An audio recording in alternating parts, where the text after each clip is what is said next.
केंद्र का बजट आया नहीं, इसलिए इनके पास में कुछ बोलने के लिए, देने के लिए बजट में कुछ था नहीं। आप देखिए कि किलों की और महलों की बातें होती रही, खेती की, किसान की, गरीब की, नौजवान की, दलित की, पिछड़े की और मातृशक्ति की कहीं कोई बात नहीं हो रही थी। इस बजट के अंदर एक कंपटीशन था कि कितने बार मुख्यमंत्री भजनलाल जी का नाम आएगा और कितने बार प्रधानमंत्री नरेंद्र मोदी जी का नाम आएगा। इसके अलावा कुछ भी नहीं था।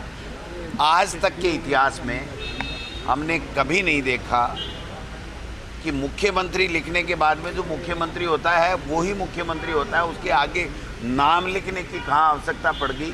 तो ये डाउट क्यों हो रहा है कि ये मुख्यमंत्री भजनलाल जी हैं कि नहीं हैं, मेरे ये समझ से परे है। इस बजट की गरिमा को तार तार किया है इन्होंने।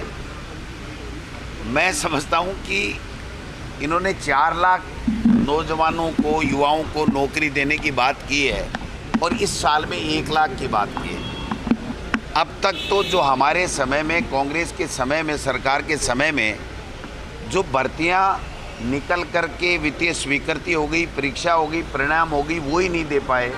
तो ये कब तो किस विभाग में 1 लाख नौकरी निकालेंगे और इन 6 महीने में कैसे, बाकी के बचे हुए 6 महीने में ये कैसे कर पाएंगे। 8-9 महीने मान लीजिए आप एक तरीके से, तो कहाँ से ये भर्तियाँ देंगे। स्कूलें 100 खोलने की बात करें, एक विधायक को एक दे देते तो भी समझ में आती। कहाँ हमने 8000 स्कूलों को क्रमोन्नत किया, स्कूलें खोली, कहाँ पर इंग्लिश मीडियम 3737 स्कूल खोली। कोई विजन नहीं है इनका किसी तरीके से।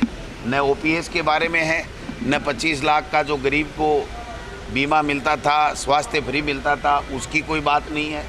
किसान को जो हम 2000 रुपये प्रति HP जो छूट देते थे, उसमें नए